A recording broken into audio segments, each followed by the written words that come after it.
Bonjour à toutes et à tous. Bonjour Église Évidence. Est-ce que tout le monde va bien? Merci Bini. Est-ce que tout le monde va bien ce matin? Tout le monde a passé une bonne semaine? Ok, super. Bonjour à Évidence Home, vous qui nous suivez en ligne. Ce matin, les amis, comme on le sait tous, c'est notre premier jour de jeûne annuel. Donc on fait le jeûne de Daniel pendant 21 jours tous ensemble. Et aujourd'hui, c'est le premier jour. Et le thème justement qu'on a pour ce jeûne, c'est le fait d'être un véritable disciple. Et je vais partager justement un texte avec vous par rapport à ça, qui se trouve dans Acte 20 au verset 24. Donc Acte 20 au verset 24. Donc voilà, le texte s'affiche et ce texte dit: « Mais je ne fais pour moi-même aucun cas de ma vie comme si elle m'était précieuse, pourvu que j'accomplisse ma course avec joie et le ministère que j'ai reçu du Seigneur Jésus, d'annoncer la bonne nouvelle de la grâce de Dieu. » Et dans d'autres versions, ils disent: « Pour moi, ma vie ne compte pas. Ce que je veux, c'est aller jusqu'au bout de ma mission. Ma propre vie ne compte pas à mes yeux, mais ce qui m'importe, c'est d'aller jusqu'au bout de la mission que le Seigneur Jésus m'a confiée. » Et c'est l'apôtre Paul qui dit ça. Et on peut le voir au travers de sa vie, qu'il a eu beaucoup d'opposition, il a été en prison, etc. Il a eu vraiment un parcours compliqué. Mais justement, il n'a pas regardé à sa propre vie, il n'a pas regardé au fait qu'il risquait sa vie par moment. Mais lui, ce qui était le plus important pour lui, c'était de faire la volonté du Seigneur Jésus. Et par sa vie, par ce passage, on voit tout simplement qu'il reconnaît l'autorité de Jésus, qu'il reconnaît que Jésus est au-dessus de toute chose et que peu importe ce qui se passe, peu importe ce qui arrive, qu'il doit tout simplement se soumettre à lui et faire sa volonté. Et aujourd'hui, justement, la question que j'aimerais qu'on se pose, c'est quel choix en fait? Le choix à faire, c'est: est-ce que je choisis ma vie? Est-ce que je me choisis moi? Ou est-ce que je choisis la vie que Dieu veut pour moi? Est-ce que je choisis de faire la volonté de Dieu? Ou tout simplement, est-ce que je choisis d'assouvir mes passions, d'assouvir mes désirs, etc., etc. On voit que dans la société dans laquelle nous sommes, tout est tourné autour du moi, autour du fait de réussir, d'avoir de l'argent, etc., etc. Mais bien souvent, on oublie ce que Dieu veut pour nous, ce que Dieu veut faire au travers de chacun de nous. Et c'est en ça qu'on doit être un disciple. Alors j'aimerais qu'on se mette debout ce matin et qu'on puisse faire une introspection, réfléchir à nos vies, penser justement et se demander, est-ce que je suis là où Dieu veut que je sois? Est-ce que ce que Dieu m'appelle à faire, je le fais? Ou est-ce que j'attache plus d'importance à ma vie, aux problèmes que je peux avoir, aux soucis que je peux avoir, à tout ce qui me manque? Ou même, peut-être que j'ai de l'argent, peut-être que j'ai plein de choses et je préfère, m'attarder sur ça plutôt que de m'attarder sur ce que Dieu veut. Et au travers de ce jeûne, justement, où on va se priver, le but du jeu, c'est que justement, que nous, on puisse diminuer et que Christ puisse croître en chacun de nous. Alors ce matin, je nous invite vraiment à rentrer en nous-mêmes et à nous poser les bonnes questions et à prier Dieu vraiment pour que on puisse se soumettre à lui, qu'on puisse le reconnaître en tant que Seigneur, on puisse tout simplement faire sa volonté et nous laisser utiliser par lui. Donc je nous invite à fermer les yeux, à prendre un instant pour réfléchir, pour penser, pour nous demander est-ce que réellement je suis un véritable disciple? Est-ce que réellement j'abandonne ma vie pour Dieu, pour ce que lui veut faire? De la même manière que lui a donné sa vie pour moi, mais est-ce que moi en retour je lui donne ma vie? Est-ce que je le reconnais en tant que Seigneur et je me soumets à son autorité? Alléluia. Seigneur Jésus, roi des rois, voici ton peuple et ce matin nous voici, roi des rois, devant toi, Seigneur Jésus. Alors qu'on rentre dans ce temps de jeûne, cette période de jeûne, Seigneur Jésus, où on veut être de véritables disciples, Seigneur Jésus, je te demande nous aider, Père éternel, à comprendre ce qu'est un véritable disciple, Seigneur Jésus. Je te demande de nous aider, Roi des rois, à ne pas aimer notre propre vie, notre propre confort, Seigneur Jésus, mais à nous soumettre à toi, à nous soumettre à ton autorité, Roi des rois. Il est dit dans ta parole que celui qui veut garder sa vie la perdra, mais celui qui perd sa vie à cause de moi la retrouvera, Seigneur Jésus. Alors ce matin, Roi des rois, on veut tout abandonner à tes pieds, Seigneur Jésus. Ce matin, on veut tout remettre entre tes mains. On veut se soumettre à toi, se soumettre à ta volonté, Roi des rois. Et durant ce temps de jeûne, Père éternel, je prie pour un changement dans nos vies, Seigneur Jésus. Je prie pour un changement en profondeur, Père éternel. Je prie que nous puissions, Roi des rois, prendre position pour toi, Père éternel, pour le royaume, pour les âmes qui veulent, qui ont besoin d'être sauvées, éternel, mon roi. Je prie ce matin, Père éternel, que vraiment tu puisses opérer un changement en nous, un changement de pensée, un changement de mentalité, Père éternel. Moins de nous, Roi des rois, et plus de toi, Seigneur Jésus. Alors je prie ce matin, Roi des rois, que nos pensées, Père éternel, s'ouvrent à toi, que nos cœurs s'ouvrent à toi, Seigneur Jésus, et que nous puissions t'adorer, Roi des rois, en esprit et en vérité, Père éternel. Permets qu'on puisse se repositionner, Père éternel, te replacer comme une priorité, Roi des rois, dans nos vies, Père éternel. Rectifie, Père éternel, les trajectoires de nos vies, Père éternel, et replace-nous, repositionne-nous, Père éternel, sur ton chemin, sur le plan, Père éternel, que tu as tracé, Roi des rois, pour chacun de nous, Seigneur Jésus. Alors je prie ce matin, Roi des rois, que ton peuple, Père éternel, puisse t'adorer, que ton peuple puisse te louer, que ton peuple puisse t'acclamer ce matin, Père éternel, et que toute la gloire te soit rendue dans le nom de Jésus. Amen. Alléluia. Est-ce qu'on peut acclamer cette parole fraîche qui vient de nous parvenir de notre frère Josué? On acclame la parole parce que c'est une parole que Dieu a envie de nous enseigner ce matin. Et on entame notre premier jour de jeûne aujourd'hui et je veux croire qu'on est tous heureux de ce que Dieu va faire à travers nous pendant toutes les prochaines semaines. Et ce matin, on va proclamer que Dieu est Seigneur avant d'être Sauveur. Et je pense que certains peuvent ne pas vraiment comprendre la direction dans laquelle on va. Mais j'aimerais juste vous expliquer une chose rapidement. C'est que pendant tout notre témoignage, tout le témoignage de moi, de ma personne, de votre personne à vous, vous pouvez attester qu'en venant ici, c'est parce que Jésus vous a sauvé quelque part. Vous n'êtes pas sauvé? Ah, ok. Sauf qu'en réalité, il n'y a pas de sauveur sans Seigneur. Jésus n'est pas sauveur, simplement sauveur. C'est parce qu'il est Seigneur qui peut sauver. Et aujourd'hui, on va lui donner la place qu'on oublie souvent de lui donner. C'est Jésus-Christ le Seigneur. Alors je veux que ce matin, on adore, qu'on acclame. Prenez la place qu'il vous faut. Mais simplement que nos cœurs soient tournés vers celui qui mérite et qui est digne de louange. Jésus-Christ le Seigneur. Il y a une parole dans Apocalypse qui dit que Jésus est assis sur son trône et qu'il est entouré nuit et jour de louange. Et la parole déclare qu'on doit adorer Jésus sur la terre comme au ciel. Je répète, la parole dans Apocalypse déclare que Jésus est entouré nuit et jour de louange et d'adoration. Et elle déclare aussi que ses enfants doivent l'adorer sur la terre comme au ciel. Alors est-ce qu'on peut commencer maintenant de l'adorer, d'entourer Jésus, le Seigneur, de nos louanges dès maintenant? Dès maintenant, qui est prêt? Qui est prêt? Waouh, j'ai pas beaucoup de personnes prêtes. Qui est prêt ce matin?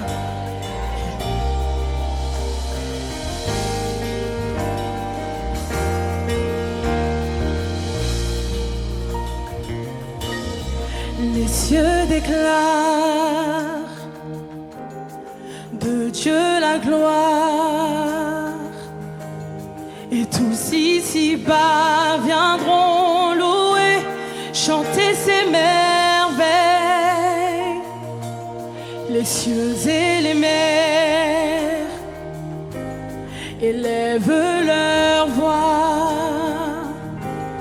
et tout ici-bas proclamera le seul roi des rois. On le déclare encore, les cieux déclarent de Dieu la gloire, et tout ici-bas viendront louer, chanter ses merveilles.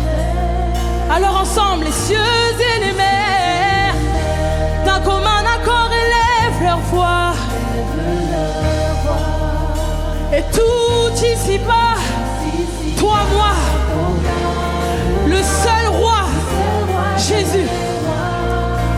Alors ensemble, venons l'adorer, venons l'adorer, Jésus-Christ, le Seigneur. Venons contempler, venons à ses pieds, Jésus-Christ. Le Seigneur, on va lui dire roi de l'infini, roi de l'infini. On le sait, on le croit, tu vas revenir.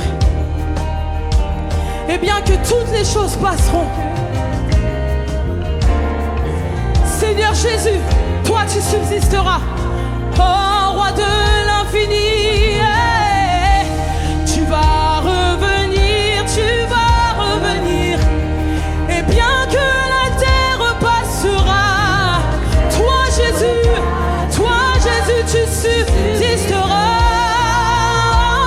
Venons l'adorer, oh, venons l'adorer, Jésus-Christ, car il est le Seigneur. Oh, venons contempler sa face, oh, venons à ses pieds. Il est Jésus-Christ, il est le Seigneur. Ensemble, oui, venons l'adorer, venons l'adorer,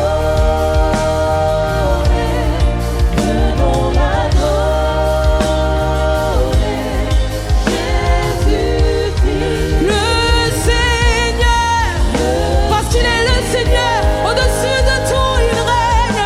Venons contempler celui qui est assis sur le trône.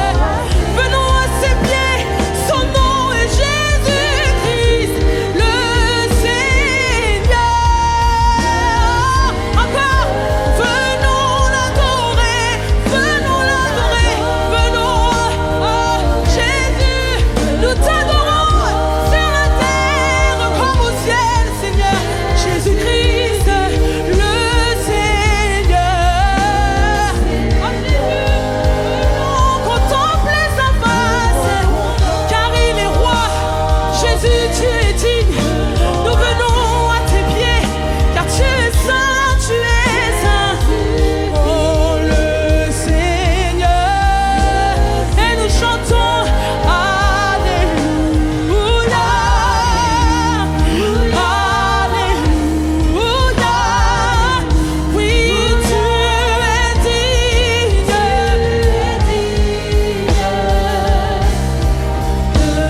louange. Alléluia. Oui, tu es roi de gloire, tu mérites la louange. Oui, tu es digne de louange. Où est le peuple de Dieu? Où sont les disciples de Christ? Et nous chantons Alléluia.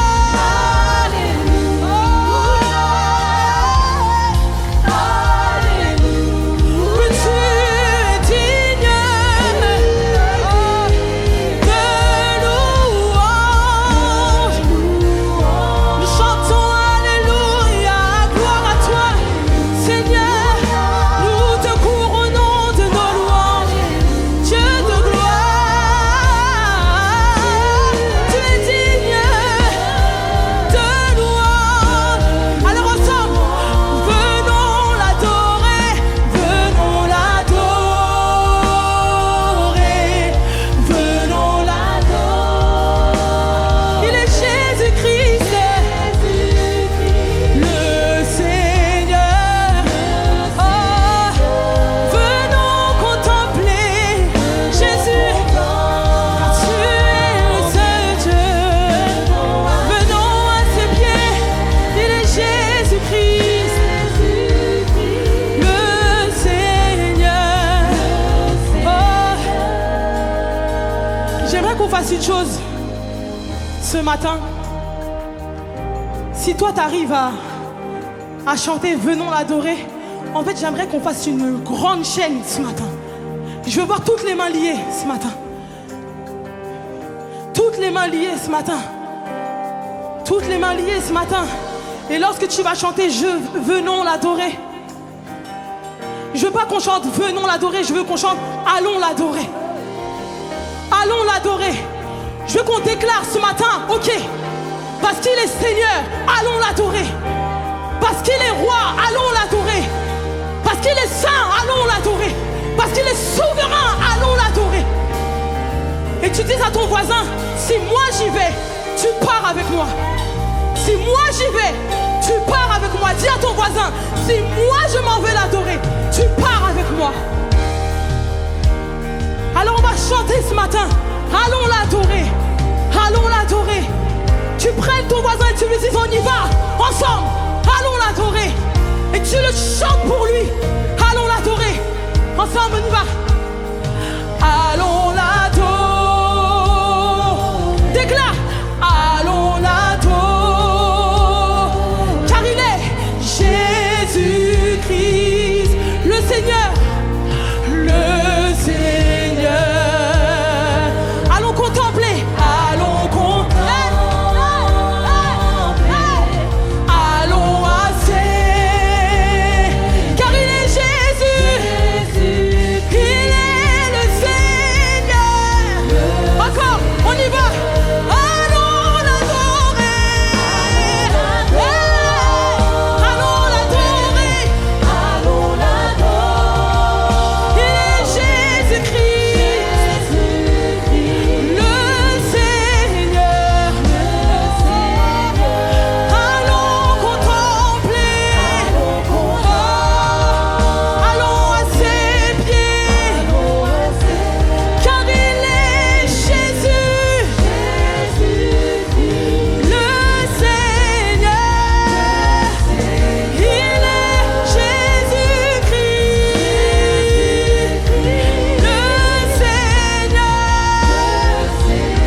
On a dit sur la terre comme au ciel.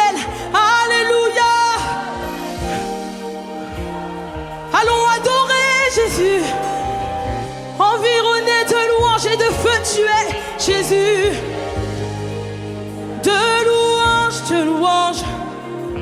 Et on déclare que tu es digne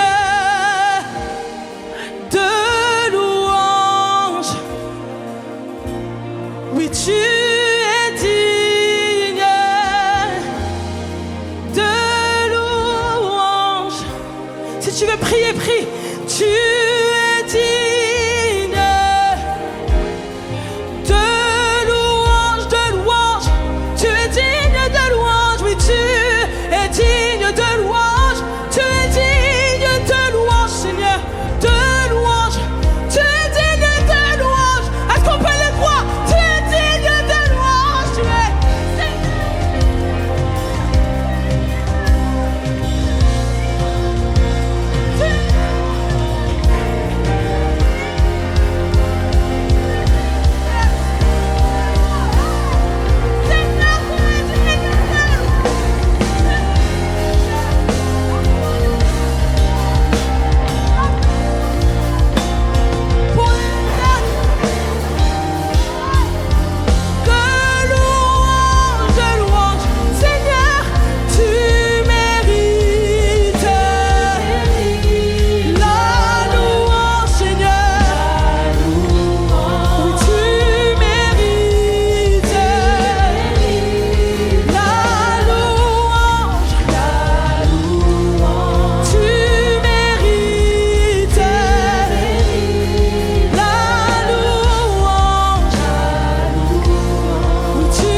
allons l'adorer.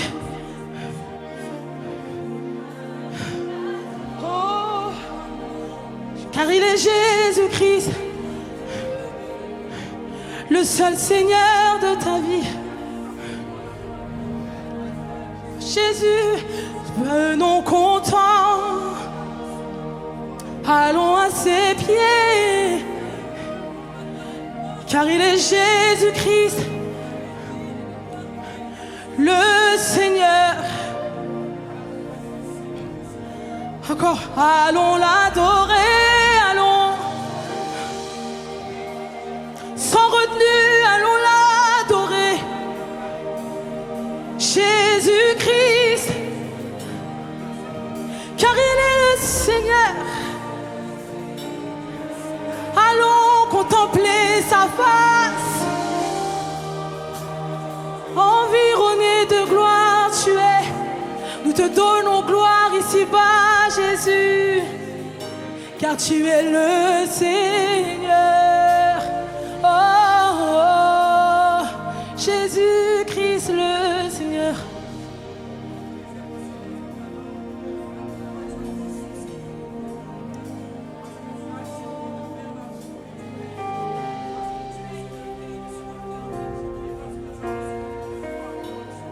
Ne chante pas Jésus-Christ le Seigneur, crois au fond de toi qu'il est Seigneur de tout, qu'il est Seigneur au-dessus de tout, au-dessus de tout, Seigneur.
J'ai entendu, nous t'acclamons et nous te célébrons en ce lieu. Nous t'acclamons et nous te célébrons en ce lieu. Nous t'acclamons et nous te célébrons. Nous t'acclamons et nous te célébrons. Nous t'acclamons et nous te célébrons. Encore une fois, nous t'acclamons et nous te célébrons. Nous t'acclamons et nous te célébrons. Nous t'acclamons et nous te célébrons, Seigneur. Alléluia, Jésus. Tu es Seigneur, tu as fait ton entrée, Seigneur Père éternel. Et tu es exalté, Seigneur Jésus. Et on le chante ce matin. Il est exalté, le roi est au. Je veux le louer. Il est élevé, à jamais exalté. Je loue son nom. Il est exalté, le roi est au-dessus des cieux. Je veux le louer, je veux le louer. Il est élevé, à jamais exalté. Et je loue son saint nom. Loue son saint nom. Parce qu'il est Seigneur.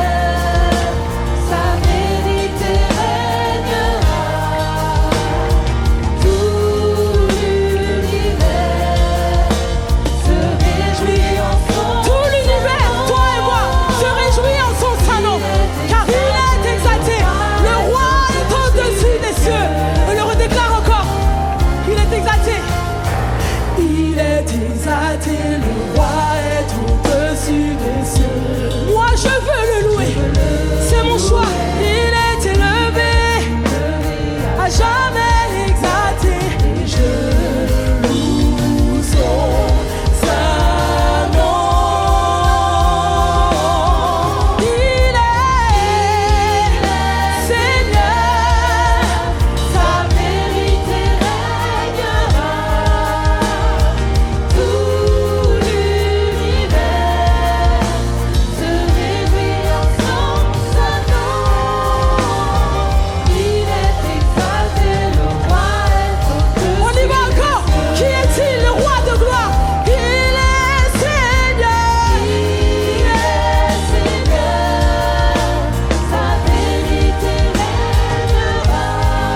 je chante Alléluia jusqu'à ton retour. Et je danse en ta présence jusqu'à ton retour. Si tu as choisi de suivre Christ, qu'est-ce que tu fais? Et je...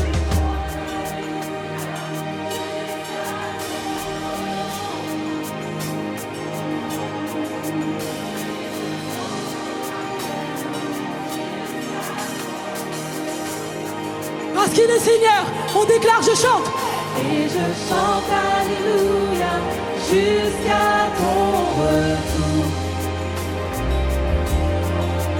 Et je danse en ta présence jusqu'à ton retour.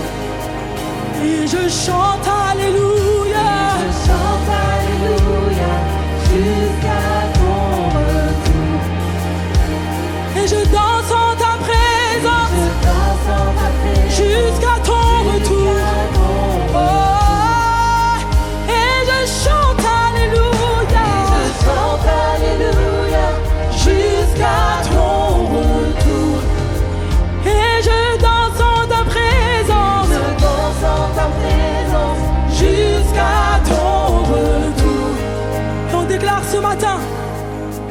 Oui, le monde se prosternera devant toi. Ils diront, qu'est-ce qu'ils vont dire? Ils diront que tu es roi. On déclare encore, oui, le monde Se prosternera devant toi. et ils diront, Seigneur, ils diront que tu es Dieu, tu es roi. Alors, commençons maintenant. Commençons maintenant. Pourquoi attendre? Pourquoi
On le chante, on dit, roi de gloire, remplis ce lieu.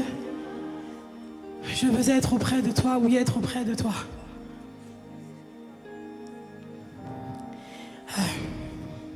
Ok. Dans Matthieu 12, Jésus est confronté à des pharisiens qui le mettent un peu au défi d'opérer des miracles. Et ces pharisiens vont vers Jésus et lui disent, Maître, montre-nous des signes et des prodiges. Alors qu'en réalité, ils ne croyaient même pas que Jésus était le Maître, ni le Messie.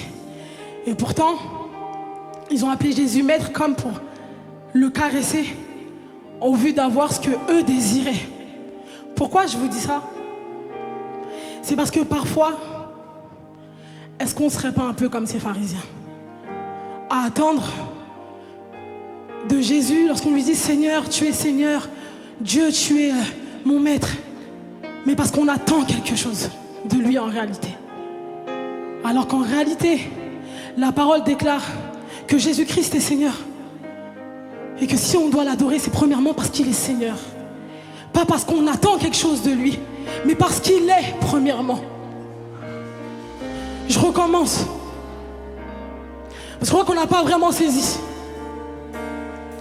On a tendance à aller vers Jésus parce qu'on a un besoin. Peu importe le besoin, mais on a tendance un peu à le caresser en disant Seigneur, je veux ça. Roi des rois, je veux ça. Gloire, roi de gloire, je veux ça. Alors qu'en réalité, on doit juste lui dire Seigneur. Je te dis Seigneur parce que tu es Seigneur. Je te dis roi de gloire parce que tu es roi de gloire. Je dis que tu es saint parce que tu es saint. Peu importe mes besoins, je vais dans le lieu secret parce que tu es premièrement. Et je te remercie parce que tu es. Alors j'aimerais qu'on fasse quelque chose avant de prendre le dernier chant. Quand on préparait le moment, on a été plusieurs à avoir cette vision de l'église. J'ai hésité à la partager. Mais cette semaine, le pasteur m'a exhorté avec le fait d'obéir sans comprendre. Je ne comprends pas pourquoi vraiment je vais vous demander de faire ça, mais je vais le faire. On le chantait tout à l'heure. Et on disait, les anges se prosternent devant toi. Et on déclare que la louange est faite ici-bas comme au ciel. Mais en fait, il n'y a aucun de nous qui s'est prosterné. Alors je sais que ça va être tight, mais on va demander, et je dis bien, dis on, parce qu'on l'a fait d'un commun accord.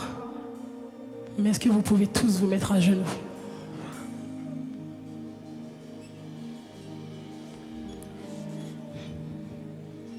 Et on va chanter ce dernier chant.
Père, conduis-moi dans le secret où mon cœur émerveillé se prosterne avec les anges à tes pieds.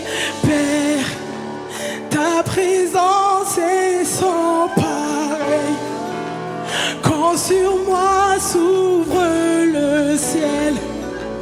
Je dépose mes couronnes à tes pieds.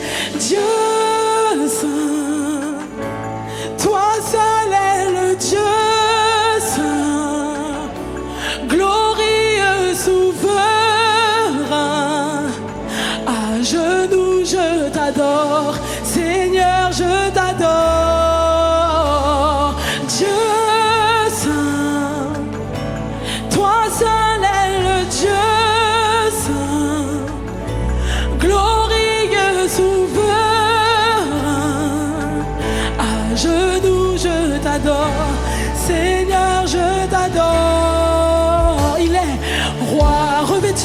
majesté. Tu demeures à tout jamais. Alléluia. Ciel et terre se joignent pour t'adorer. Et on déclare encore, oui, roi revêtu de majesté. De majesté, tu demeures à tout jamais. Ciel et terre se joignent d'un commun accord, d'un même cœur pour t'adorer, Seigneur Dieu. Parce que tu es saint, Dieu saint. Toi seul est le Dieu saint. Glorieux souverain. À genoux je t'adore. Oui Seigneur je t'adore. Car tu es le Dieu saint. Oh, toi seul est le Dieu saint. Glorieux souverain. À genoux je t'adore. Seigneur je t'adore. Tu prends ce temps pour te prosterner aux pieds de Christ, aux pieds du Seigneur. Et tu déclares, Seigneur, je reviens au cœur de la louange. Je reviens à l'essence même de mon existence, qui est de t'adorer, Seigneur Jésus-Christ, mon roi, mon seul maître. Et tu déclares, quand je viens dans tes bras, tu consumes tout en moi. Je veux me perdre en toi, Dieu, 3 fois saint. Ébloui par ta gloire, plongé dans ton regard, mon cœur s'embrase pour toi, Dieu, 3 fois saint. Quand je viens dans tes bras, tu consumes tout en moi. Je veux me perdre en toi, Dieu, 3 fois saint. Ébloui par ta gloire et plongé dans ton regard, mon cœur s'embrase pour toi, Dieu, 3 fois saint. Quand je viens dans tes bras, tu consumes tout en moi. Je veux me perdre en toi, Dieu, 3 fois saint. Ébloui par ta gloire. Une dernière fois, on déclare, mon cœur s'embrase pour toi, Dieu. Une dernière fois. Quand je viens dans tes bras, tu consumes tout en moi. Je veux me perdre en toi, oublier qui je suis, me dépouiller totalement, ébloui sous ta sainteté, plongé dans ton regard, je chante. Mon cœur s'embrase et chante que tu es Dieu saint. Toi seul est le Dieu saint, glorieux souverain. À genoux je t'adore, Seigneur je t'adore. Dieu saint, Dieu saint. Toi seul est le Dieu saint, glorieux souverain. À genoux je t'adore, Seigneur je t'adore. Alors on déclare Dieu saint, Dieu saint. Toi seul est le Dieu saint, glorieux souverain. À genoux je t'adore, Seigneur je t'adore. Est-ce qu'on peut donner une louange sur la terre comme au ciel? Dieu.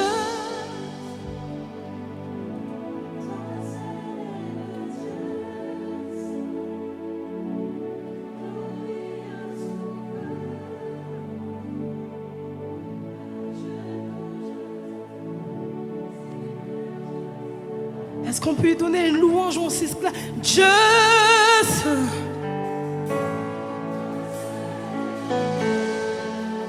Adore Dieu comme si ta vie en dépendait, comme si c'était la dernière fois que tu allais adorer ton Dieu. Et on déclare, Seigneur, tu es saint. Avec toutes tes forces, tu es saint, Dieu. Toi seul est le Dieu saint, glorieux souverain. Je suis à genoux et je t'adore. Je t'adore, Dieu saint. Toi seul est le Dieu saint.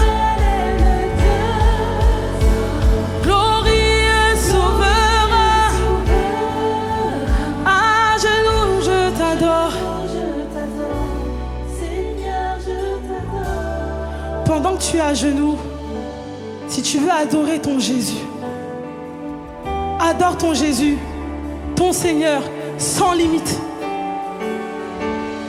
Ne retiens pas ta louange, parce qu'il est Seigneur. Adore ton Seigneur sans limite. Peu importe ce qui est environné, peu importe ce qui t'environne. Adore Jésus, Christ le Seigneur. Oh, si tu veux crier, tu cries. Si tu veux pleurer, tu pleures. Si tu veux chanter, tu chantes. Si tu veux prier, tu pries. Mais donne ta louange à celui qui en est digne, à celui qui le mérite, le Seigneur Jésus-Christ, assis sur le trône, l'indétrônable.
Alléluia. Alléluia. Alléluia. Alléluia. Est-ce qu'on peut le célébrer ce matin? Est-ce qu'on peut célébrer Jésus ce matin? Alléluia. Que ton être entier déclare qu'il est Seigneur. Que de ta bouche, de tes mains, de tes pieds. Alléluia. Il est Seigneur dans ce lieu, il est Seigneur dans nos vies. Il est Seigneur dans le ciel et sur la terre et sous la terre. Il est Seigneur dans tout l'univers, il est Seigneur. Seigneur, on te le dit à genoux, on te le dit debout, Seigneur Jésus.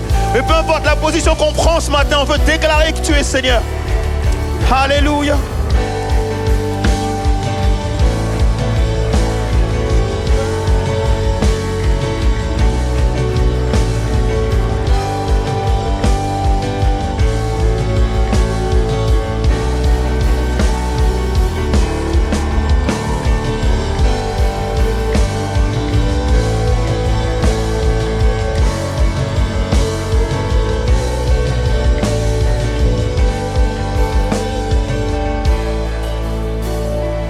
Est-ce qu'on peut chanter une dernière fois ensemble? Dieu,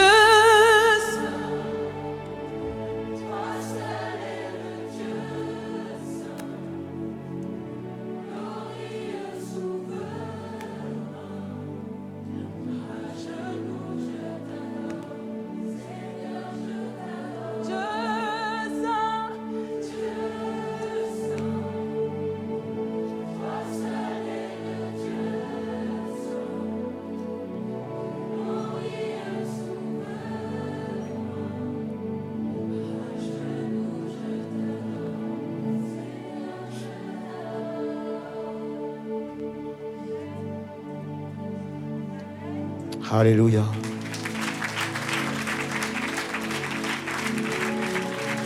Merci Seigneur Jésus. Alléluia.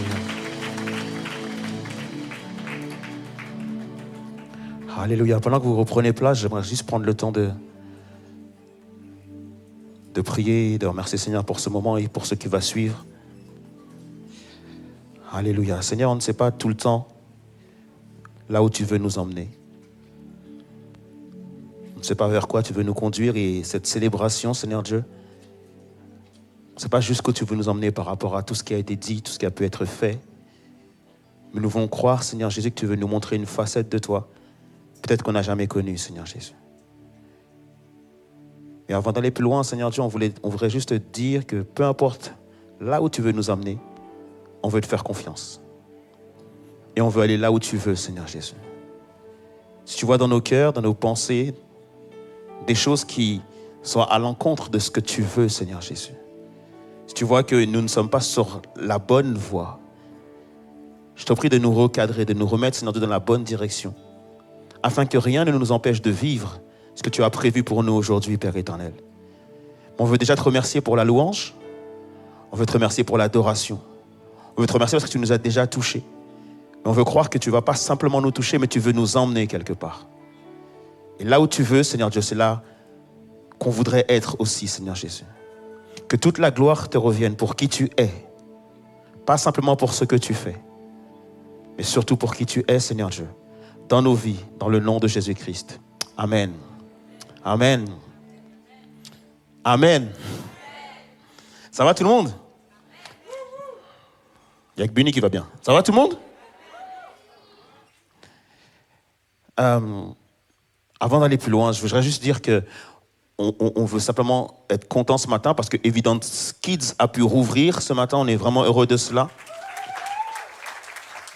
Alors, je sais que certains parents n'ont pas pu inscrire leurs enfants ce matin parce qu'effectivement, il y a les places, elles sont limitées. La salle n'est pas énorme non plus. Mais cependant, en fait, on a tenu à ce que le service d'Evidence Kids puisse être au premier et au deuxième culte. Donc je sais que pour la plupart des parents, ça fait longtemps qu'on vient au deuxième culte, particulièrement parce que justement, Evidence Kids, c'était seulement au deuxième, mais c'est ouvert aussi au premier. Même si vous avez pris de bonnes habitudes à venir au deuxième, c'est vrai que ce serait bien aussi qu'on puisse bien répartir au niveau des cultes. Donc si ça ne vous dérange pas, surtout, vous pouvez aussi venir au premier. Peut-être certains parents aussi avaient à cœur de venir au premier, mais du fait que Evidence Kids n'était qu'au deuxième, se forcer à venir au deuxième, là vous allez pouvoir avoir la joie de pouvoir tout simplement choisir le culte qui vous convient. Et donc du coup, il y a beaucoup de place au premier et très peu de place au deuxième du fait qu'on est plus nombreux tout simplement. Amen. Donc je compte sur vous par rapport à cela. Au mois de novembre, c'est-à-dire qu'au premier dimanche du mois de novembre, on veut ouvrir Evidence Babies. Et Evidence Babies, on aura la joie d'avoir une salle entière dédiée aux 0 à 6 ans. Donc on remercie le Seigneur aussi pour cela. Du fait qu'il y ait des nouveaux bureaux administratifs là-haut, donc du coup on pourra accueillir vraiment les enfants de 0 à 6 ans sur toute la salle. Et donc là par contre, effectivement pour Evidence Babies, il y a besoin de recrutement, il y a besoin de nouvelles personnes qui s'inscrivent pour pouvoir justement s'occuper des 0-3 ou des 3-6. Donc du coup, voilà, si vous avez à cœur aussi de servir à Evidence Babies, n'hésitez pas à vous signaler par rapport à ça. Aujourd'hui c'est un jour important, n'est-ce pas? Pourquoi c'est important? Ok, vous avez déjà commencé à manger les noix de cajou, les raisins, tout est acheté et tout ça. Effectivement, aujourd'hui, c'est le premier jour du jeûne et donc on est en jeûne de Daniel de aujourd'hui jusqu'au 21 octobre, si Dieu veut. Et donc, du coup, effectivement, l'idée, c'est qu'on puisse tous faire le jeûne ensemble. Pourquoi je voudrais qu'on puisse faire tous le jeûne ensemble? Parce qu'on a une thématique vraiment importante dans le sens où je voudrais qu'on puisse tous être de vrais disciples de Jésus-Christ. Est-ce qu'on est d'accord avec ça ou pas? Pas simplement dire qu'on est disciple, mais qu'on puisse véritablement le vivre à chaque jour que nous sommes de véritables disciples de Jésus-Christ. Et donc on va prier pendant on va jeûner et prier du coup pendant 21 jours. Je vous annonce d'ores et déjà que tous les matins à partir de 6h, on sera ensemble sur Zoom. Donc toutes les infos vous seront données tout à l'heure lors des annonces. Mais on sera ensemble sur Zoom tous les matins à 6h pour prier ensemble. J'ai entendu aucun amen par rapport à cela. On est ensemble ou on n'est pas ensemble? Ça marche. Ce matin, donc du coup, cet après-midi maintenant, j'aimerais juste vraiment partager avec vous un sujet extrêmement important. On l'a chanté pendant toute la célébration, mais je voudrais juste rappeler ou annoncer à quelqu'un que nous ne sommes pas disciples de n'importe qui. Nous sommes disciples du Seigneur Jésus-Christ. C'est vrai le titre de mon message ce matin, disciples du Seigneur Jésus-Christ. Et on va lire ensemble en Romains 10, verset 9. Romains 10, verset 9, il est dit « En effet, si de ta bouche, tu déclares que Jésus est Seigneur, et si dans ton cœur, tu crois que Dieu l'a ressuscité, tu seras sauvé. Car celui qui croit dans son cœur, Dieu le déclare juste. Celui qui affirme de sa bouche, Dieu le sauve. » Amen. Il faut absolument qu'en tant qu'enfant de Dieu, nous puissions comprendre ce verset, il est capital. Pourquoi? Parce qu'en fait, ce verset est peut-être l'un des seuls versets qui semble dire qu'il existerait deux conditions au salut. Si on lit ensemble, ce verset dit que pour être sauvé, il nous faut d'abord croire au Seigneur Jésus et qu'il nous faut aussi déclarer de notre bouche. Alors que la Bible tout entière, en fait, nous dit qu'effectivement, la seule condition au salut, c'est le fait de croire. On est tous d'accord avec ça ou pas? Jean 3,16, car Dieu a tant aimé le monde, afin que quiconque croit en lui ne périsse point, mais qu'il ait la vie éternelle. Donc la seule condition au salut, c'est de pouvoir croire, c'est de justement croire en Jésus-Christ. Cependant, en fait, on va aller directement à la prochaine diapo. On va sauter celle-là, voilà. Le mot sauver, en fait, a plusieurs sens dans la parole de Dieu, et il en a trois en particulier. Le premier sens du mot sauver, c'est d'être sauvé au passé. Dans le sens où tous ceux qui croient en Jésus-Christ sont sauvés. Et c'est un événement qui, dans notre vie, est passé. Est-ce qu'on est d'accord avec ça ou pas? Dans le sens où, par le fait de croire en Jésus-Christ, j'ai reçu quoi? Le pardon de mes péchés. En d'autres termes, c'est que je ne suis plus condamné à mort à cause de mes péchés. Le salaire du péché, c'est la mort, mais le don gratuit de Dieu, c'est la vie éternelle. Du fait que nous sommes pardonnés de nos péchés, il n'y a personne qui dit amen à ça, mais c'est juste extraordinaire. On est pardonné de nos péchés et donc nos péchés ne peuvent plus nous être imputés. C'est pas parce que tu pêches aujourd'hui que ton salut est remis en question. On est d'accord avec ça ou pas? Et donc, au passé, nous sommes sauvés, nous sommes saints, nous sommes justes. Ok? Cependant, effectivement, il y a aussi une réalité future du salut. La réalité future du salut, c'est qu'un jour, les corps que nous avons aujourd'hui seront changés en un corps glorieux. Nous irons rejoindre notre Seigneur, Jésus-Christ, et nous le verrons tel qu'il est, face à face, et nous irons vivre avec lui dans la gloire. Donc il y a un salut futur qui est de pouvoir avoir le ciel comme héritage. Mais cependant, il existe aussi un salut présent qui ne signifie pas simplement avoir été pardonné de nos péchés et de déclarer qu'il n'y a plus de condamnation pour ceux qui sont en Christ. Ce n'est pas un salut futur dans le sens du ciel qu'on attend, mais c'est un salut présent dans le sens du ciel qui vient à nous. Dans le sens où Jésus dit que le royaume de Dieu est venu jusqu'à nous, le règne de Dieu est venu jusqu'à nous, et par son règne, en fait, nous avons obtenu non seulement le pardon de nos péchés, mais la puissance, la victoire sur le péché. Est-ce qu'on est d'accord avec ça ou pas? En d'autres termes, ce qui fait que le chrétien est victorieux, c'est en fonction de son salut présent. Et donc ce texte n'est pas en train de donner deux conditions au salut. Ce texte est en train de simplement nous dire que par le fait d'accepter Jésus ou de croire en Jésus dans ma vie, j'ai reçu mon salut passé et futur. Mais si je veux obtenir mon salut présent, c'est-à-dire la puissance, l'autorité, le pouvoir sur le péché, je dois pouvoir confesser ou déclarer que Jésus-Christ est Seigneur. Et c'est pour ça que beaucoup de chrétiens ne comprennent pas cela et donc du coup, effectivement, on vit le salut passé, on espère le salut futur, mais on ne vit pas effectivement le salut présent, c'est-à-dire d'être des plus que vainqueurs. Est-ce que quelqu'un aujourd'hui a cette volonté d'être victorieux dans sa vie présente? Pas simplement de se dire j'attends le ciel ou j'ai reçu le ciel, mais dans le fait de dire que je vis le ciel.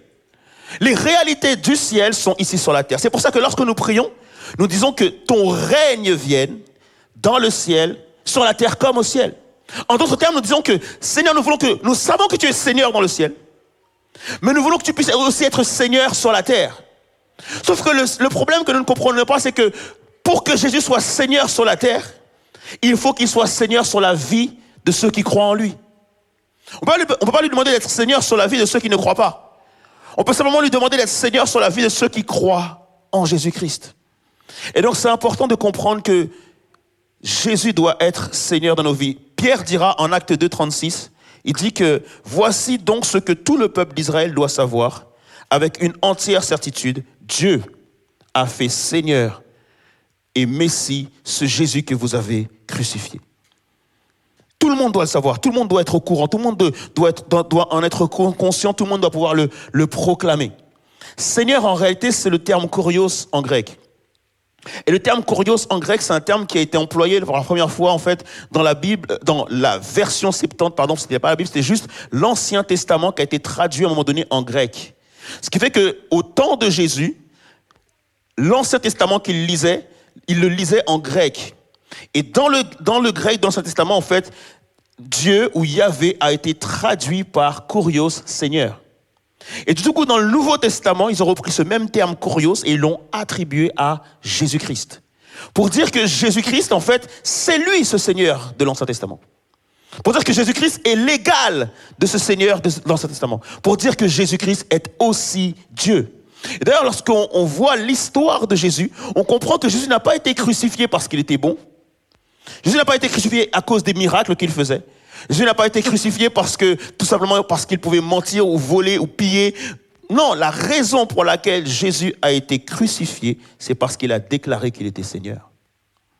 Et ça a causé le fait qu'on le déteste pour ça, parce que en disant qu'il est Seigneur, en fait, il affirme qu'il est l'égal même de Dieu. Cependant, c'est un titre que Jésus revendique. Jésus-Christ est Seigneur. Et c'est ce qu'il veut pour nos vies, c'est ce qu'il veut pour chacun d'entre nous. Toute notre vie est conditionnée par le fait que Jésus-Christ est Seigneur. Moi, dernièrement, j'ai dû me rappeler que Jésus-Christ est Seigneur. Je vais raconter dans quel contexte. Juste avant, je lis pour vous Romains 14, versets 8 et 9. Il est dit « Car si nous vivons pour le Seigneur. Et si nous mourrons pour le Seigneur. Soit que nous vivions, soit que nous mourions, nous appartenons donc au Seigneur. Car si le Christ est mort et a repris vie, c'est pour être le Seigneur des morts et des vivants. » Dans tous les domaines de nos vies, que ce soit par ta vie, que ce soit par ta mort, Jésus-Christ est Seigneur. On n'a pas fait de Jésus Seigneur, il est Seigneur tout seul. Même si tu ne le dis pas aujourd'hui, Jésus-Christ est Seigneur quand même, on est d'accord avec ça ou pas? Et dernièrement, je me suis rappelé de cela, je me suis dit, je priais par rapport à mon couple, et je disais, Seigneur, voilà, je veux que tu puisses bénir mon couple, je veux vraiment que tu puisses nous permettre d'être épanouis, qu'on ait de l'amour l'un pour l'autre, etc., etc. Et je priais pour mon mariage, et c'est vrai que ma perspective, au moment où je priais du mariage, c'était que ma femme et moi, on puisse jouir du mariage. Que ma femme et moi, on puisse être épanouis dans le mariage, qu'on puisse s'aimer dans le mariage. En d'autres termes, je priais dans le sens où le mariage était pour moi le fruit de notre amour. Et que quelque part, finalement, le but ultime du mariage, c'est qu'on s'aime tous les deux de plus en plus. Jusqu'à ce qu'à un moment donné, je comprenne que non. Le but ultime du mariage, c'est que elle puisse, moi, on puisse glorifier Christ. Et que le but ultime du mariage, c'est de proclamer justement que Jésus-Christ est Seigneur sur notre mariage. Et que notre mariage puisse ressembler au couple ultime qu'est Jésus-Christ et l'Église. Le mariage n'est pas là pour mon épanouissement. Le mariage n'est pas là pour que je puisse kiffer ma life. Le mariage est là en fait pour que je puisse glorifier Christ. Et quand j'ai compris ça, ça a shifté, ça a changé ma manière de prier à ce moment-là. Parce que je me suis dit, Seigneur, en fait, je ne vais pas simplement te demander que nous puissions nous aimer de plus en plus, mais je veux juste te demander que tu sois Seigneur dans notre mariage. Te demander que tu puisses prendre autorité dans notre mariage. Te demander que tu puisses nous dire comment nous devons vivre notre mariage. Te demander de savoir quoi faire dans notre mariage. Quelles sont les choses que nous devons faire, pas les choses qui nous font plaisir, mais qu'est-ce que nous devons faire pour te glorifier toi. D'autres termes, j'ai compris en réalité que lorsque je dis que Jésus-Christ est Seigneur, je l'invite à avoir la seigneurie dans tous les domaines de ma vie. Et c'est super important de le comprendre parce que lorsque nous privons Jésus de la seigneurie dans le domaine de nos vies, nous devenons maîtres de ces domaines-là. Et c'est intéressant parce que je vois que beaucoup de personnes se disent, souvent j'ai du mal à suivre Jésus parce que je ne sais pas où Jésus va m'emmener. Hyper intéressant. Mais cependant, lorsque tu ne suis pas Jésus, tu suis qui? Réponds à la question, s'il te plaît. Réponds à la question. Lorsque tu ne suis pas Jésus, tu suis qui? Tu ne suis pas Satan. On est d'accord avec ça ou pas? Parce qu'il y a trop de chrétiens qui disent, ouais, si tu ne suis pas Jésus, c'est forcément Satan. Non. Non. Lorsque tu ne suis pas Jésus, tu suis toi. On est d'accord avec ça ou pas? Non, il n'en est pas d'accord. Dis-le à ton voisin. Lorsque tu ne suis pas Jésus, tu te suis toi-même. Ok? Il faut vraiment que tu sois conscient de cela. Ok? Lorsque tu ne suis pas Jésus, c'est toi que tu suis. D'accord? Et donc, du coup, si tu ne suis pas Jésus parce que tu as peur de là où il peut t'emmener, et que, au contraire, tu te suis toi, c'est que tu fais confiance à ce que toi, tu puisses t'emmener quelque part de bon. Ah, il y en a qui ne disent pas amen à ça. Et c'est fou, en fait, parce que c'est exactement la réalité de nos vies de tous les jours. Pourquoi nous ne sommes pas victorieux dans nos vies? C'est parce que nous sommes les conducteurs de nos vies. Pourquoi nous ne sommes pas victorieux dans nos vies? C'est parce que nous avons le volant dans nos vies. Pourquoi nous ne sommes pas victorieux dans nos vies? C'est parce que nous sommes notre propre GPS. C'est parce que tu te suis toi que tu n'as pas la victoire. Parce que Paul dira, si Christ est ma vie, alors la mort m'est un gain. C'est-à-dire que si Christ est mon souverain et mon Seigneur, il n'y a rien qui me fait peur. Par contre, si c'est moi mon souverain, tout me fait peur. Et donc c'est pour ça que nous avons des vies d'inquiétude, nous avons des vies de dépression, nous avons des vies de complications, nous avons des vies de contradictions, nous avons des vies où on se bat, on se querelle, on est jaloux, etc., etc. Pourquoi? Parce que nous sommes seuls maîtres à bord dans nos vies. Et donc c'est pour ça que ce verset il est capital. Si tu veux voir la seigneurie, la gloire de Dieu, si tu veux voir Dieu se manifester dans nos vies, si tu veux voir ce verset se réaliser, que nous sommes super conquérants, que nous sommes des gens qui marchons de victoire en victoire, il ne faut pas simplement croire en Jésus. Il faut confesser que Jésus-Christ est Seigneur. Est-ce qu'on est d'accord avec ça ou pas?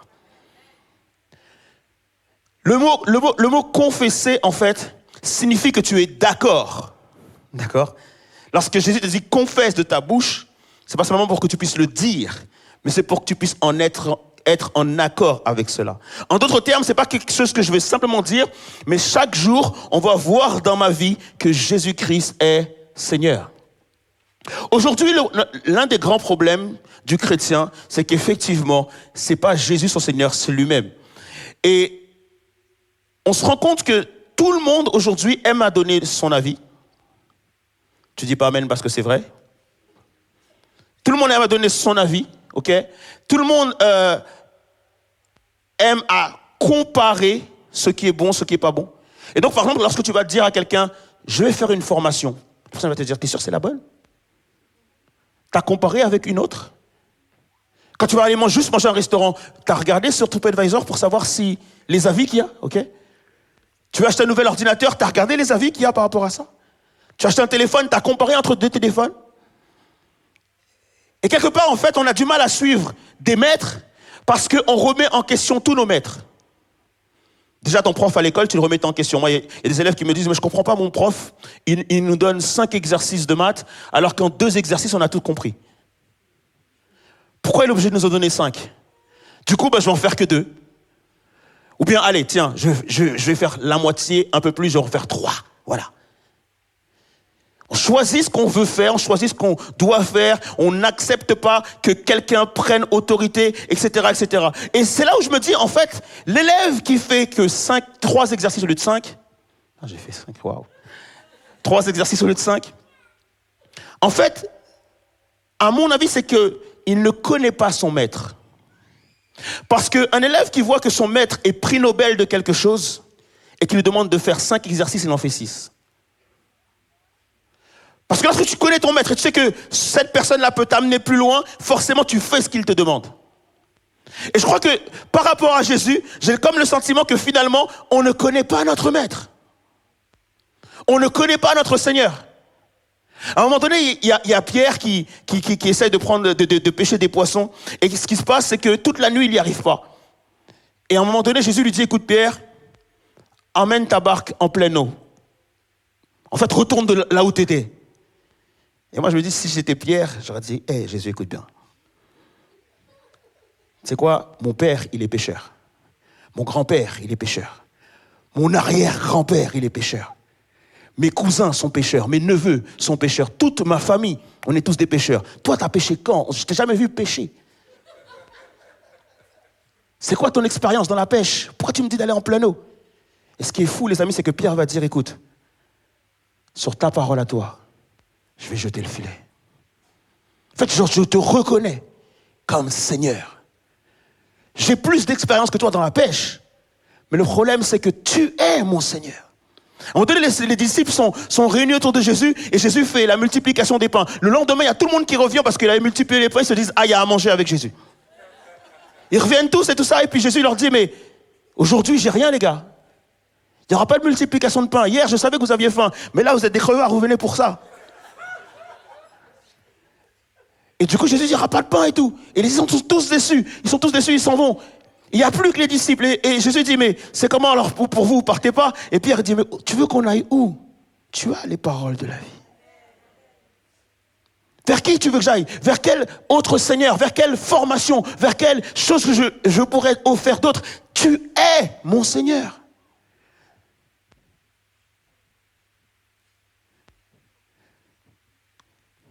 C'est important de pouvoir connaître qui est notre Seigneur. Il y a une histoire dans la Bible qui est juste extraordinaire. C'est un centenier romain, chef des armées romaines.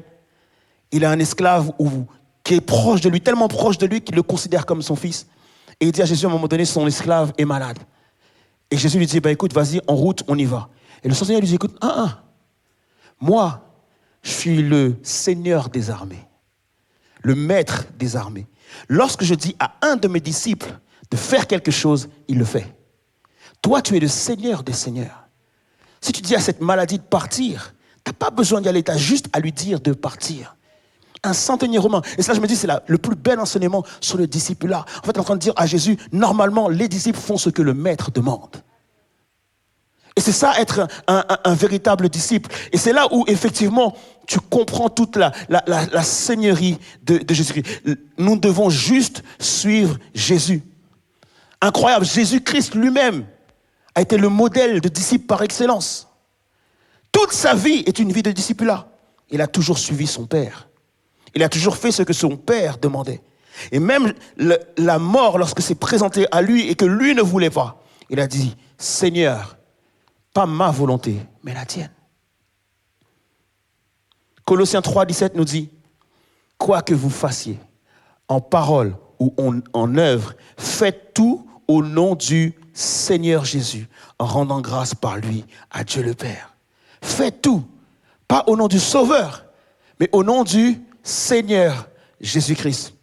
Et quelque part, il ne faut pas simplement le croire, mais il faut aussi le confesser. Lorsque nous avons pris notre baptême, j'espère que vous vous rappelez de votre date de baptême, ok? Lorsque tu as pris ton baptême, tu n'as pas dit Jésus est sauveur, parce qu'il était sauveur avant ton baptême. On est d'accord avec ça ou pas? Là, c'est de la doctrine ce matin, ok? On est ensemble. Tu es sauvé avant ton baptême. Ce n'est pas ton baptême qui te sauve. Donc ça veut dire que si tu te baptises quand même, ce n'est pas pour dire Jésus mon sauveur, parce qu'il était déjà sauveur. C'est pour dire maintenant Jésus mon Seigneur. En d'autres termes, le baptême est le premier acte d'obéissance du chrétien. Par le baptême, en fait, tu es en train d'approuver le fait que Jésus-Christ est ton Seigneur, que tu commences par l'obéissance. Il y en a plein qui, après, quand ils sont sortis de l'eau, ils ont oublié ça. Mais en réalité, non, c'est pas seulement de dire « Ah, merci pour ton sang, merci pour la croix, merci pour Golgotha ». Non, c'est de dire « Maintenant, je reconnais en toi mon Seigneur, mon souverain, mon roi, mon maître, mon guide. Dans tous les domaines de ma vie, je reconnais cela en toi. » Et c'est parce que c'est ce que nous avons tous proclamé que Jésus nous pose une question importante cet après-midi. En Luc 6, 46, il nous dit alors, écoutez les amis, pourquoi m'appelez-vous Seigneur, Seigneur, et ne faites-vous pas ce que je dis? En fait, il est en train de dire, mais il y a une contradiction énorme. Tu ne peux pas dire Seigneur si tu ne fais pas la volonté de Dieu. Tout à l'heure, on le chantait. Il est Seigneur au-dessus de tout. C'est la réalité, il règne au-dessus de tout. Les vieillards disent Saint, Saint, Saint est l'Éternel des armées. Les anges chantent la gloire de Dieu. Le ciel chante la gloire de Dieu. Tout ce que le Seigneur a créé chante la gloire de Dieu. Il est dit qu'il était Seigneur avant toute chose et qu'il sera Seigneur après toute chose. Il sera toujours Seigneur. D'éternité en éternité, Jésus-Christ est Seigneur. C'est son titre. Cependant, ce qu'il veut, c'est être Seigneur de ta vie, de ma vie. Ce n'est pas un challenge pour Jésus d'être Seigneur. Ce n'est pas un but à atteindre pour Jésus d'être Seigneur dans l'univers. C'est ce qu'il est. Mais aujourd'hui, est-ce qu'il est Seigneur de ma vie? Est-ce qu'il est Seigneur de notre vie, en fait? En Apocalypse 12, le verset 11, il est dit, mais eux, ils ont vaincu à cause du sang de l'agneau. Et à cause de la parole de leur témoignage, ils n'ont pas aimé leur vie, même face à la mort. Les amis, ce sont des personnes, en fait, qui, du temps de l'Apocalypse, ce sont des chrétiens qui sont persécutés, sont menacés d'être envoyés dans la fosse aux lions, sont menacés, on leur demande de pouvoir juste renier leur Seigneur. Pourquoi? Parce qu'à cette époque-là, le Seigneur, c'était César. Et tout le monde devait proclamer que César est Seigneur. Sauf que les chrétiens, eux, disaient que Jésus-Christ est Seigneur. Et c'était un problème, en fait, pour l'empereur romain. Et donc, du coup, il avait déclaré que toute personne qui ne dit pas que c'est lui qui est Seigneur devait mourir. Et donc, à ce moment, ils sont partis voir les chrétiens. Ils leur ont dit, alors c'est qui le Seigneur? Et ils ont dit, c'est Jésus-Christ, le Seigneur. Même face à la mort, ils ont déclaré que c'est Jésus-Christ, le Seigneur. Nous, notre problème, c'est que des fois, juste pour un petit problème d'argent, Jésus n'est déjà plus Seigneur, déjà dans le compromis. Parfois, effectivement, juste un problème amoureux, une relation, Jésus n'est plus Seigneur. Souvent, pour n'importe quel petit problème, nous, on va déclarer que Jésus n'est plus Seigneur. Même si tu ne le dis pas de ta bouche, mais dans tes actions, en fait, tu prouves que Jésus n'est pas Seigneur de ta vie. Or, si tu veux être victorieux, tu as besoin non seulement de déclarer qu'il est Seigneur, mais de vivre comme s'il est Seigneur de ta vie tous les jours. Ceux qui ont confessé ce jour-là que Jésus-Christ est Seigneur sont vainqueurs, sont victorieux et sont vainqueurs à jamais. Et nous, en fait, on doit vraiment comprendre la dimension de la seigneurie de Jésus-Christ. Colossiens 1, 18, et je termine avec ce verset-là. Colossiens 1, 18, il est dit, il est l'image du Dieu invisible. Il est le premier-né de toute la création. car c'est en lui que tout a été créé dans les cieux et sur la terre, le visible et l'invisible, les trônes, les seigneuries, les principautés ou les principats, les autorités. Tout a été créé par lui et pour lui. Il est avant tout et c'est lui qui en tout se tient. Et c'est en lui, que tout se tient. Lui, il est la tête du corps qui est l'Église et il est le commencement, le premier-né d'entre les morts, afin d'être en tout le premier. Il est le premier en toutes choses. Il n'y a rien au-dessus de Jésus. Il n'y a rien en dehors de Jésus. Il n'y a rien qui puisse exister sans que Jésus puisse l'avoir permis d'exister. Et en d'autres termes, c'est que Jésus est en train de te dire, je suis le Seigneur. Mais si tu fais de moi le Seigneur de ta vie, tu verras que tu seras victorieux dans tous les domaines de ta vie. Tu ne seras plus jamais dans la défaite parce que tu auras affirmé que Jésus-Christ est Seigneur. Tu n'auras plus honte de Jésus parce que tu auras affirmé dans tous les domaines de ta vie qu'il est Seigneur. Et ce matin, j'ai envie de vous pousser à cette affirmation-là. J'ai envie de vous pousser à cette déclaration-là. Est-ce qu'il y a une personne dans ce lieu qui veut déclarer que Jésus-Christ est Seigneur? Jésus-Christ est Seigneur. Il n'est pas seulement Seigneur sur la terre, sous la terre. Il n'est pas seulement Seigneur par rapport à ce qu'on déclare, mais il est Seigneur de ma vie. Il est Seigneur de ma vie et c'est ce que je veux vraiment déclarer. Je veux que ma vie reflète que Jésus-Christ est Seigneur. Je veux que tous les domaines de ma vie puissent refléter que Jésus-Christ est Seigneur. Je ne veux plus être dans la défaite dans certains domaines de ma vie du fait que je ne glorifie pas Dieu, du fait que je ne proclame pas que Jésus-Christ est Seigneur. Mais je veux que dans tous les domaines de ma vie, que je puisse avoir cette affirmation que Jésus-Christ est Seigneur. Et ce matin, j'aimerais vraiment qu'on puisse se lever ensemble. Parce que je sais que c'est pas simple en fait. Je sais que c'est pas simple parce que quand il y a des problèmes ou des difficultés, on vacille, on peut avoir peur. Quand il y a des choix à faire et que tu ne comprends pas, si tu dois suivre Jésus lorsque face à ton patron qui te pousse à un compromis, est-ce que tu dois suivre Jésus? Lorsqu'on vient te proposer quelque chose dont tu as besoin, mais il y a un vice caché, est-ce que tu dois suivre Jésus? Lorsque tu es en couple, lorsque tu vis quelque chose, est-ce que tu dois suivre Jésus alors que forcément ton cœur est attiré par cette chose? Et on est tous dans ce combat, on est tous ensemble par rapport à ça. Il n'y en a pas un qui est meilleur qu'un autre. Et je ne suis pas là pour te dire que je suis meilleur que toi. Je suis là pour te dire, est-ce qu'on peut aller ensemble vers ce Jésus Seigneur? Est-ce qu'on peut déclarer ensemble qu'il est Seigneur? Est-ce qu'on peut croire qu'en 2023, on va avoir des chrétiens qui sont victorieux de déclarer dans leur vie que Jésus-Christ est Seigneur? Que des chrétiens vont véritablement vivre cette réalité dans leur vie que Jésus-Christ est Seigneur? Je crois que si tous les chrétiens proclamaient que Jésus-Christ est Seigneur et qu'ils le vivaient réellement, il y aurait beaucoup moins de monde qui remettrait cela en question. Qu'il faut qu'on soit conscient que parfois, certaines personnes remettent la seigneurie de Jésus-Christ en question, peut-être aussi à cause des chrétiens. Parce qu'on n'est pas les premiers à se lever pour avoir la foi. On n'est pas forcément les premiers à se lever pour prier pour les gens. On n'est pas forcément les premiers pour se lever pour dire qu'à personne de ne pas avoir peur. Je termine avec cette histoire, mais c'est tellement important. À un moment donné, Paul est dans un bateau et il se dirige vers Rome. Et il y a une tempête qui s'annonce. Dans ce bateau, il y a des chrétiens et des non-chrétiens. Plusieurs types de personnes, il y a une tempête qui s'annonce. Et donc si une tempête s'annonce, vous connaissez les bateaux à l'ancienne, effectivement s'il y a une tempête qui s'annonce, ça va briser le bateau, tout le monde va mourir. Et Paul à un moment donné se lève et dit, écoutez, oui le bateau fera naufrage, mais je vous garantis qu'aucun d'entre vous ne mourra.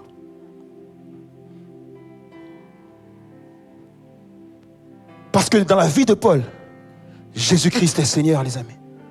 Dans la vie de Paul, Jésus-Christ est Seigneur. Il fait la différence parce que Jésus-Christ est Seigneur.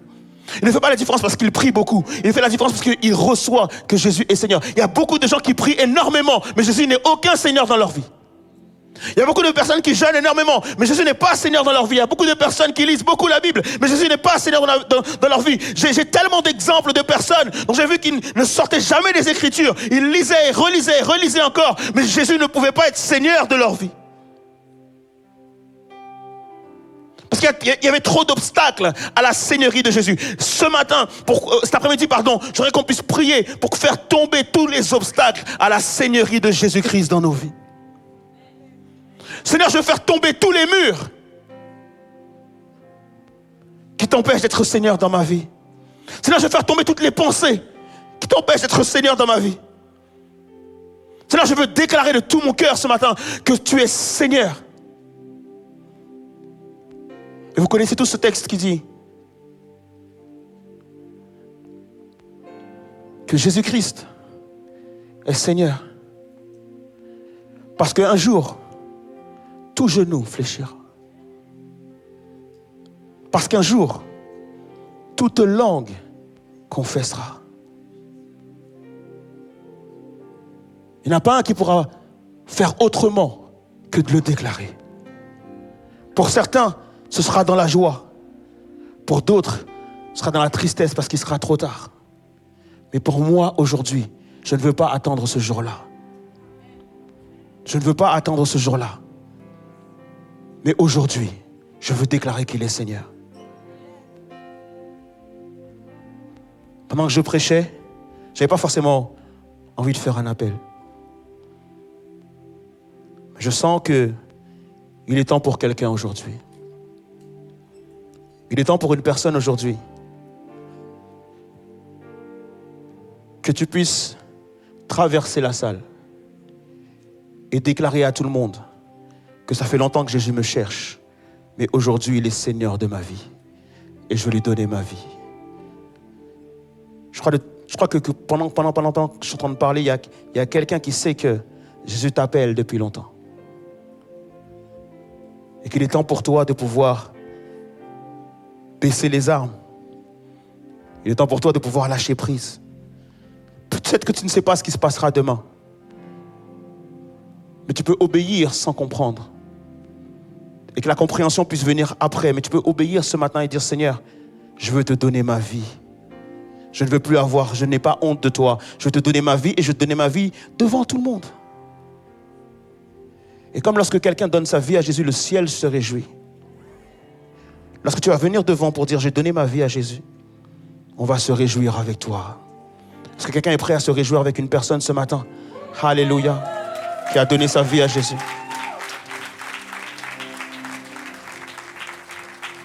On va terminer ce culte en louange.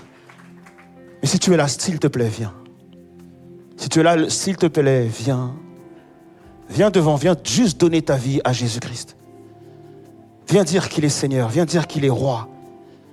Viens dire c'est ce que je veux, c'est que tu sois Seigneur. Désolé d'insister pour t'appeler. Et peut-être ça te dérange que j'insiste. Mais je sais que tu es là. Je sais que tu es là. Je sais que tu veux donner ta vie à Jésus-Christ. Il y a des obstacles, il y a des barrières. Il y a peut-être des choses dans ta tête en ce moment même.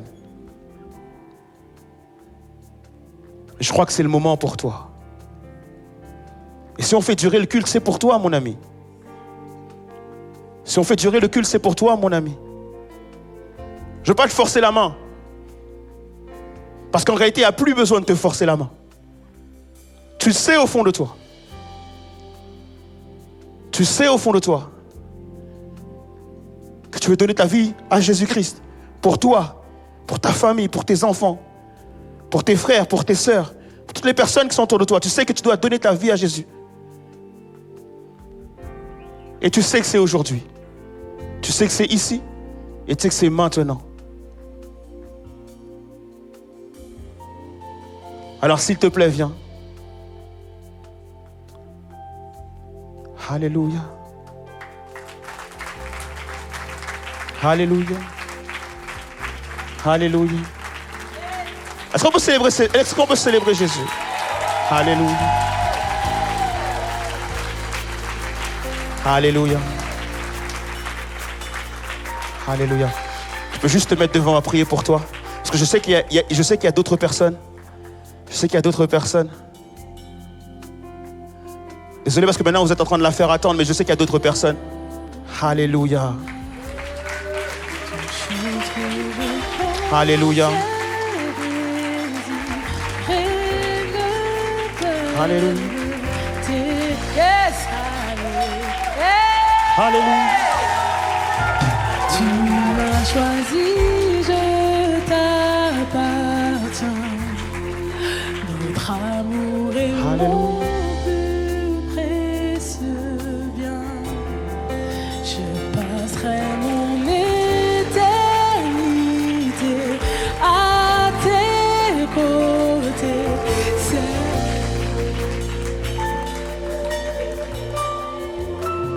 Je ne veux rien d'autre que toi. Tu es bien plus que mes rêves et au-delà. Toutes choses que je pensais désirer ne peuvent t'égaler. Tu m'as choisi, je t'appartiens. Notre amour est mon plus précieux bien. Je passerai mon éternité à tes côtés. C'est mon seul désir. Alors, donnez-moi Jésus, donnez-moi Jésus. Tout ce monde est à vous. Tout ce monde est à vous. Alléluia. Je suis vraiment désolé d'interrompre. Alors j'ai demandé à toutes ces personnes leur nom, leur prénom. Et ils me l'ont donné à moi, bien sûr. Mais en fait, par cet acte-là, en fait, vous avez donné vos noms à Jésus-Christ. Et Jésus-Christ, en fait, s'est empressé d'écrire vos noms dans son livre de vie, tout simplement. Et ça, je veux qu'on souligne ensemble. Et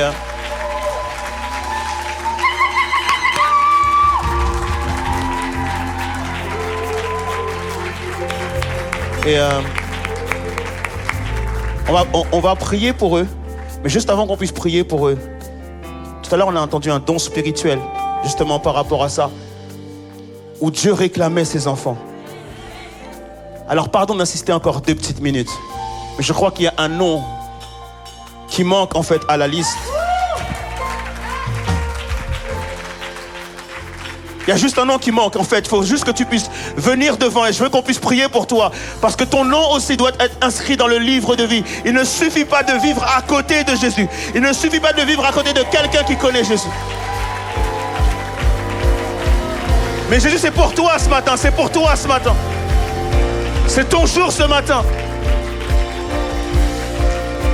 Alors je continue d'appeler une dernière personne. Je crois qu'il y a encore une dernière personne qui a besoin de donner sa vie à Jésus-Christ et de dire que maintenant mon maître et mon Seigneur, c'est toi Seigneur Jésus. C'est toi Seigneur Jésus.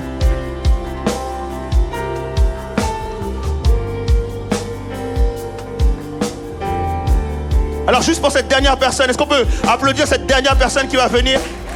Juste pour toi. Juste pour toi. Juste pour toi. C'est juste pour toi mon ami, c'est juste pour toi qu'on fait ça. C'est pour ça qu'on est une église, c'est pour ça qu'on est des enfants de Dieu. C'est parce que Jésus veut sauver encore. Alléluia.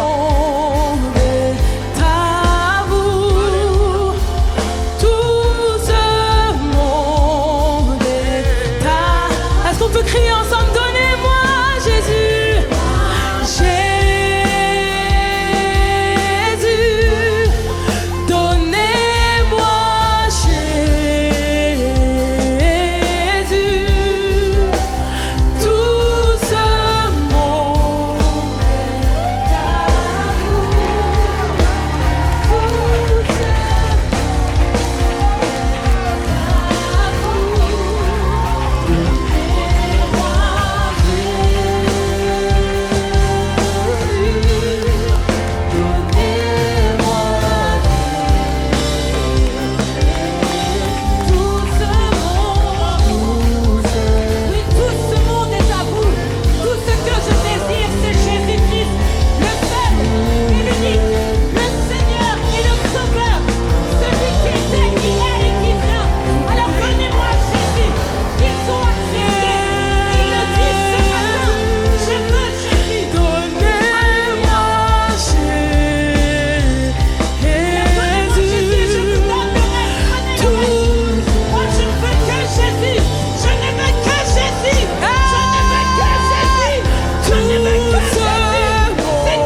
Alléluia.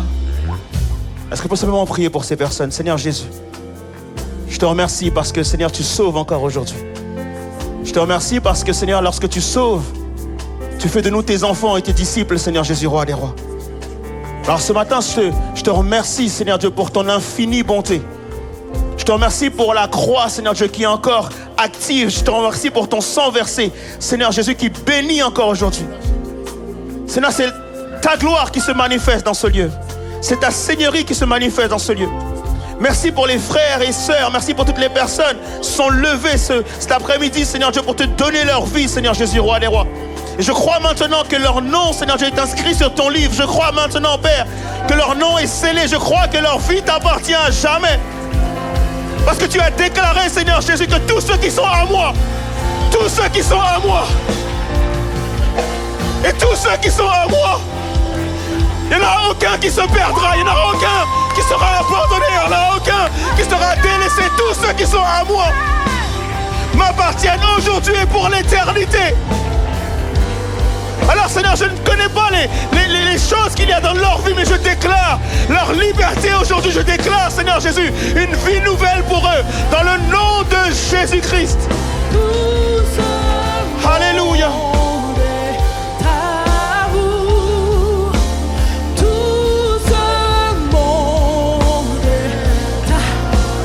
On le déclare ce matin, oui, tout ce monde est à vous.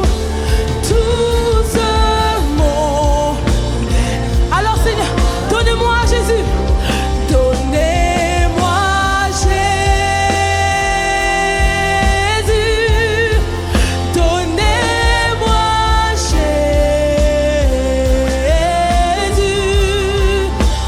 Tout ce monde est à tout ce monde, tout ce monde, oui, tout ce monde, tout ce monde est à vous, oui, tout ce monde est à vous. Mais donnez-moi mon Jésus, oh, je vous laisse ce monde, oh, donnez-moi mon Jésus, oh, oui, tout ce monde, tout ce monde. Il y a un couplet qui dit: bien plus que l'or et que l'argent, tu es le trésor que j'aime tant. J'ai vu, j'ai goûté ta bonté et rien au monde, rien de ce que le monde n'a pu m'offrir, n'a pu me satisfaire. Alors est-ce qu'on peut redire encore bien plus que l'or, bien plus que l'or et que l'argent, tu es le trésor que j'aime tant. J'ai vu, j'ai goûté ta bonté, rien d'autre ne pourra me satisfaire. Donnez-moi Jésus.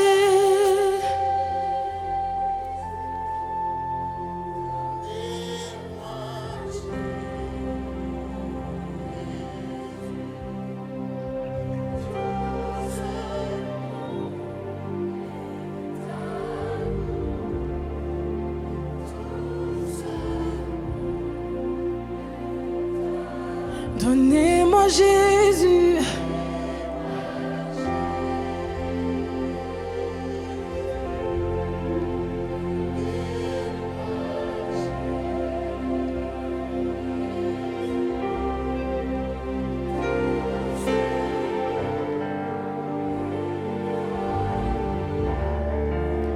Tout ce monde est à vous. C'est pourquoi Dieu l'a souverainement élevé.